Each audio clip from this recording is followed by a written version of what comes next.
জয় ভোলেনাথ। নমস্কার বন্ধুরা। এখন আমি বলবো জপের গুরুত্ব।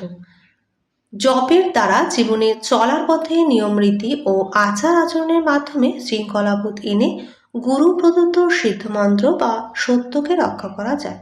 এর প্রভাবে মনের কলুষ ও অবিলতা নাশ হয় এবং মানসিক দৃঢ়তা, একাগ্রতা প্রভৃতি ক্রমশ বাড়তে থাকে।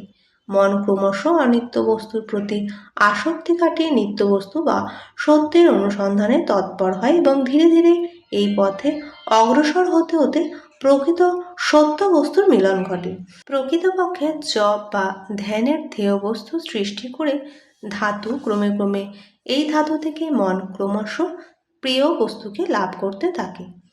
তার শিষ্যকে যে ধ্যানের বস্তু প্রদান করেন, নিবিড় ধ্যানের দ্বারাই প্রকৃত শিষ্য বা সাধক তাকে হৃদমাঝারে অঙ্কিত করে নেন। এর প্রভাবেই প্রকৃত শিষ্যের গুরু শক্তি সেখানে কাজ করতে থাকে।